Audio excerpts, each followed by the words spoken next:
Yes, welcome back to the program. Assalamu alaikum wa rahmatullahi wa barakatuh. And to all of our listeners out in Durban and Pietermaritzburg on the broadcast waves of Al Ansar, as well as to our Facebook viewers who join us in the program this morning and those of you on our YouTube channel. This segment is brought to you by the Salam Foundation. Now, the South African Muslim Travel Association has said that they share the disappointment of many Hujaaj who will not be able to undertake the sacred journey of Hajj this year, 2020 1441. And I'm joined online now by the Secretary General of the South African Muslim Travel Association, SAMTA, and that's none other than Mr. Ismail. Olla, assalamu alaikum wa rahmatullahi wa barakatuh. Welcome to the program, Ismail.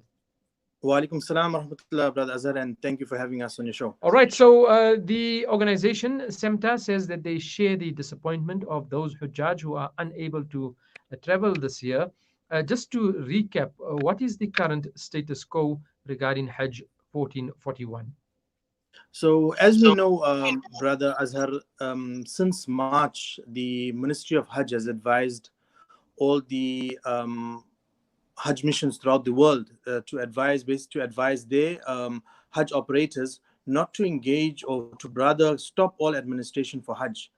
And up until now, there's been no clear directive from the Ministry of Hajj with regards to the Hajj season for the year. And in consultation with DIRCO, the South African Hajj and Umrah Council has come to a decision that no South African pilgrims will be able to depart for Hajj this year. And for reasons being that our borders are closed and we still, like today is a week away from the first departure for the Hujaaj and no arrangements have been made. So we do understand the disappointment of the millions of Hujaaj worldwide, and more especially in our context, the South African Hujaaj. And it's understandable due to the current situation that we see with the COVID-19 pandemic. Now, one of the concerns of any traveler, I think, in this period of time, whether they are going to Hajj or traveling elsewhere, would have been their funds that they would have paid for, bookings, travel arrangements, airline tickets, and so forth. And you've been part and key to the travel associations, especially in the Muslim community. What will be the recourse that people have right now? What can they claim back? Okay, so as we know, when you undertake the Hajj journey, and once you are accredited, you then need to contact an accredited Hajj operator and enter into a contract with them. So due to the situation that we see ourselves, all accredited Hujjaj need to go back to the Hajj operator and cancel their contracts. And Alhamdulillah, the South African Muslim Travel Association and travel agents throughout South Africa have agreed not to charge any cancellation fee or administrative fees for cancelling these contracts. So, there are three parts to the deposits or payments made by a Haji to the Hajj operator.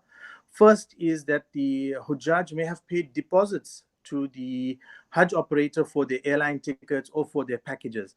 Alhamdulillah, we have already started the negotiation and discussions with our partners in Saudi Arabia to refund all the pilgrims' deposits and payments. So that's an ongoing process, and we intend to return every cent back to the Hujjaj. Where Hujjaj have deposited cash, they would be liable for the cash deposit fees. And another major part of the payments would be the airline tickets. Now, we need to understand that many of the airlines are currently working on skeleton staff and are not operating completely. So we are also speaking with the airlines to refund the deposits. However, what needs to be mentioned is that we are governed by the particular airlines cancellation and cancellation fees. So that, unfortunately, would have to be for the account of the Haji.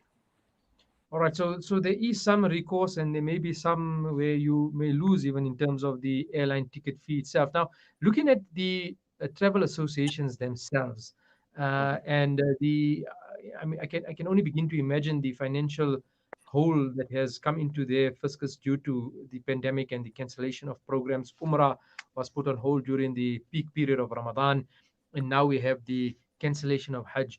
What are some of the financial issues and challenges that the travel agencies are facing?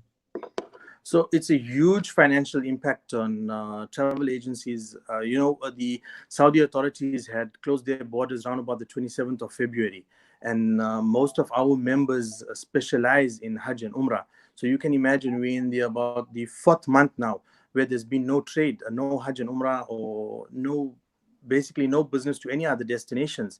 So it has a huge financial impact where some staff had to be retrenched, just key staff are on hand to ensure that the administrative processes of refunds take place. So the financial the losses rather are quite great for us as travel agencies, for our principals in the kingdom, and throughout the world. Ismail Tourism, we Olla, know, plays a very significant part in a lot of countries' economic factor. absolutely, absolutely. May Allah subhanahu wa ta'ala make it easy for those Hujaaj who had planned to go. May He accept them once again to undertake Ameen, this ameen, ameen, ameen. most beautiful journey in their life. And may it make it easy also for the travel agents that are involved in it. May, the financial issues can't be easy at all. Ismail Olla, Secretary General of the South African Muslim Travel Association, SAMTA. Jazakallah khairan for your time. You go well. Assalamu alaikum wa rahmatullahi wa barakatuh.